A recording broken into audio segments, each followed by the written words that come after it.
Islam commands us to do good and forbid evil, to pray. You want to talk about that? So you want to talk about moral teaching of the Quran? Is that what you want to talk about now? We can do that. Because you're saying it commands to do good. We can talk about that. You're the one who's bringing up the points, and I'm the one who's here to refute. So what are you? Okay, claiming? So now you said Islam. Okay, you said Islam teaches good. Okay, so let's talk about morality of Islam, because you follow Quran and Sunnah. Your prophet at one time, I'm not saying now, you're Sunni, so I know you don't do it now. But at one time, your prophet accepted Zawj al-Muta. Muta, right? Yeah. You're okay with that? Him doing Muta? At the time, it was accepted. So now be honest with me, as a man who has respect, you have ghira, you have honor. How would you feel if you lived at that time? So understand what I'm saying. How would you feel if you lived at that time and one of the Muslims said, I want to marry your sister for 3 days, and then when I'm done, I'll divorce her and give her money? You honestly would be okay with that?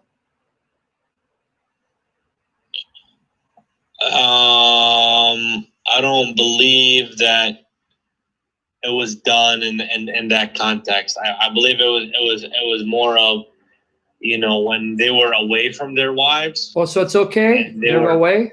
So, okay. A Muslim from California is away from his wife, and you're living in Chicago.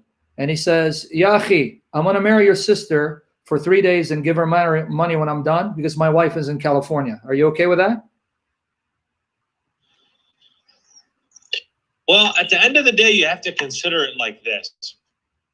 Do you want to have unlawful sexual relations in the eyes of Allah? Or do you actually want to, you know, if the Prophet said something and you know, he's the highest moral authority. So if he permitted something at a certain time under certain circumstances, or it's not for us to really question that. We just follow him exactly as he says, and we obey him. So you really think a God Almighty, who's all powerful, would legalize? Hey, I'm giving it to you straight. Am I beating around the bush? No, you're honest. Okay. All right. Okay, that's fine. All right. Okay, then you're saying if it's from Allah, okay, that's fine. Well, all right, then you can see why non-Muslims have a problem with it. But okay, now that you said, well, if it's from Allah, all right, fine. Okay, that's fine. Let me ask you this then. In chapter 4, verse 24 of the Quran. I don't have an issue with it, but it's not something that I mean, at the time, so a lot of things about, you know, the Quran is it's descriptive. So there are certain things that you guys like to point to. And if I come with Numbers 31, yeah, you're going to, that's that time. It's Moses had to do this. No, that's not my answer. I wouldn't answer that way. I wouldn't answer that way, but that's okay. I wouldn't answer that. I can answer that very easily. I will, but that's not how we answer Numbers 31. But coming to this issue, Surah An-Nisa, chapter 4, verse 24, that you said, okay, Allah permitted it at that time, and that was legal, and I have no problem with it. But now the Shia, who say that their hadith still allows muta, it's not been abrogated. Do you then tell them, then you guys are committing zina because you're committing prostitution and trying to excuse it? Would you accuse them of committing zina? Yeah, because it was said that after, so it was allowed for a certain period of time. Like when the Muslims, they went on expeditions and they were away from their wives, they were allowed to do it. But they could do it. They didn't have any wives at that time, and it was a different time and stuff like that. Okay, so the Shia doing it today. They needed to give a mahr, give a gift, give a dowry to marry a woman, and they could and enjoy her in a marital way. And you consider that marriage? After some time, the marriage would be dissolved. Okay, brother in humanity. Be honest. Right now, we don't permit that, and the Prophet didn't permit it when when the Muslims returned home and they're living amongst their community, for them to just do it, with each other's daughters and stuff as a form of no. Marriage, of course, is meant to be a long-term thing. Say it again. Marriage is meant to be what? Marriage is meant to be what? I said by and large. It should be a long-term thing. It's meant to be a long-term thing. Okay. Now, there are certain circumstances that may warrant that, but the way we have it now, it's not permitted. Okay. Let me just repeat what you said. Marriage is meant to be for a long term. Even though I may marry someone that I want to stay with, things happen, we get divorced. But my intention wasn't to marry her and divorce her. So you agree. But you're saying because Muhammad, under the orders of your God, because you believe Allah spoke to your prophet, when your prophet said, you can marry them short term, and you can tell a woman, look, I'm just going to marry you for 3 days and pay you money. That was legal marriage, even though the intention was to be married for a short term. And you really call that marital? You really call that a marriage? Well, what you got to understand, they were doing Allah's will at the time. Allah's will, okay. So they were out preaching Islam and,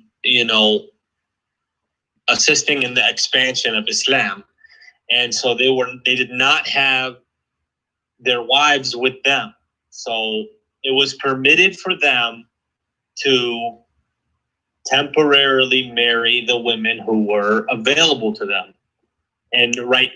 But after a while, this practice was forbidden. And so now when the Shia do it, it's zina, it is wicked, it's haram, it's immoral. Now if they do that, right? Correct. And they reject our hadith. Yes, right. And they curse a lot of the companions. Yep. And so they have become misguided in a lot of ways, and I can't speak for them. Sure, I put them aside. Because, but I just want to make sure we get this point. Now, when the Shia do it, it's zina, it's sexual immorality, it's even adultery. We'd even call it prostitution. But for some reason, when your prophet allowed it to be done, because he allowed it, then it's no longer prostitution, it's no longer adultery, it's no longer sexual morality. So what changed? What changed is the circumstances. Oh, so when Muhammad decides, if the circumstances are right, then it's no longer zina. Okay. So there are certain circumstances which may warrant that, like in maybe like a wartime or, something like that where it's of dire need. But the way we're living now, it's not as if we need to have temporary marriages. Right, it's not something that we should practice. But marriage should be more long term. As the way we do. Okay, all right.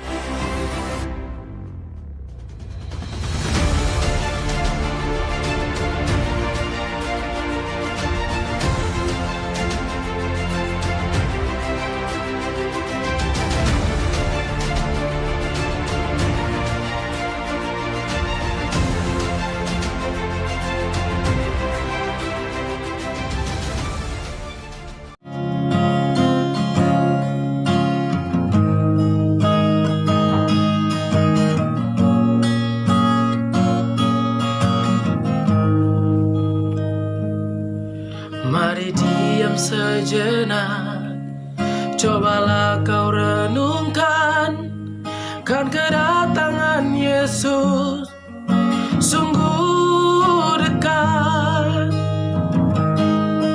Hari-hari berlalu, waktu terus berganti, Dia akan datang segera jemput umatnya. Sedia sambut sang raja, oh bersedialah, sambut rajamu, dia datang dengan kemuliaan, oh bersedialah, terima mahkota karunia, hidup yang kekal. Janganlah kau terlena dengan kesenangan dunia hingga kau melupakan kedatangannya. Beritakanlah firman-Nya